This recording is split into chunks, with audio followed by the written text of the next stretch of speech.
ఒక ఉమెన్ మనకి 13 నుంచి 20 వరకు, 20 నుంచి 40 వరకు ఆఫ్టర్ మెనోపాజ్ 40 తర్వాత ఎలాంటి గైనకల్ టెస్ట్ చేయించుకుంటే బెటర్ అంటారు? See the most simplest thing is మేము వాళ్ళ హిస్టరీ తీసుకుంటాము. ఓకే. ఫస్ట్ వాళ్ళతో మాట్లాడి వి అండర్స్టాండ్ వాళ్ళ సైకిల్ ఎట్లా ఉంది, రెగ్యులర్ ఉందా, ఫ్లో ఎన్ని రోజు ఉంటుంది, ఆ ఫ్లో మైల్డ్ ఉందా, మోడరేట్ ఉందా, హెవీ ఉందా, పెయిన్ వస్తుందా. So hmm. All these are the regular questions that we ask. Okay. Then first test ఒక అమ్మాయికి whether she is symptomatic or not, we do hmm. An ultrasound scan okay.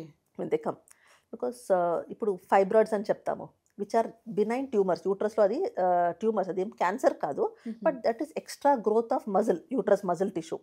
అది కొన్ని మందికి ఏ symptoms ఉండదు, okay. అసలు సింప్టమ్సే absolutely ఉండవు. Fine. ఇట్లా ఇంత పెద్ద ఫైబ్రాయిడ్తో వస్తారు, ఓహ్ మై పొట్టంతా god! Full fibroid, but totally asymptomatic. So they just come with ఏమో నాకు I have been gaining weight, నాకు అట్లా హెవీనెస్ అనిపిస్తుందని చూస్తే మాకు పెద్ద సో ఫైబ్రాయిడ్ ఇంటర్నల్ ఉంటుంది. ప్రాబ్లమ్ సో తెలీదు. Sometimes they don't have any symptoms.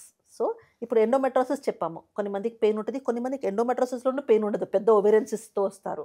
So okay. So many conditions are sometimes asymptomatic.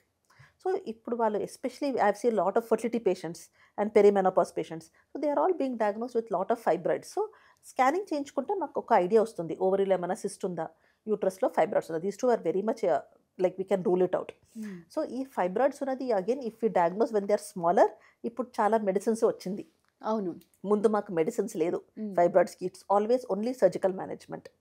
ఇప్పుడు there is a medical line also. So medical line ఉంది which we can use it if they come early. So పెద్ద పెద్ద ఫైబ్రాయిడ్స్కి only surgery is the option. Okay. ఇంకో condition ఏది మనం reproductive age గ్రూప్లో చూస్తామంటే adenomyosis అని. అడినోమైసిస్ అంటే యూట్రస్లో ఏం మేజర్ గెడ్డల్లాగా లేదు, బట్ హ్మ్. యూట్రస్ చాలా బల్కీ అవుతుంది. Because okay. Entire muscle layer చాలా ఎక్కువ గ్రోత్ అయ్యి ఇట్ విల్ బికమ్ లైక్ వాప్ లాగా ఉంటుంది, it like swollen uterus. Okay. So అదికి అడినోమైసిస్ అని చెప్తాము. Now these patients will have severe painful periods ఉంటది. అండ్ వాళ్ళకి సపోజ్ పిల్లల కోసం ట్రై చేస్తున్నట్టే అక్కడ ఎంబ్రియోస్ అంటుకోదు.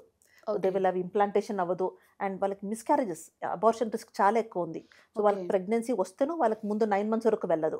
They may either have mid trimester abortion, ఒక 4 నెల, 5 నెలల్లో వెళ్ళిపోతుంది. థర్డ్ మంత్ అబార్షన్ ఛాన్సెస్ తక్కువ. And preterm delivery. వాళ్ళకి 9 మంత్స్ వెళ్ళదు. They may have by 7, 8 months delivery. And కొన్ని మందికి డెలివరీ టైమ్‌లోనూ కాంప్లికేషన్స్ అవుతుంది. ఓకే. వాళ్ళకి మాయ నది కరెక్ట్‌గా అటాచ్‌మెంట్ రాదు. బ్లీడింగ్ ఎక్కువ అవ్వచ్చు సిజేరియన్ టైమ్‌లో. So these all things could be the complications. So which we can diagnose and manage pregnancy better, ముందే తెలిస్తే ఇదన్నీ. హ్మ్.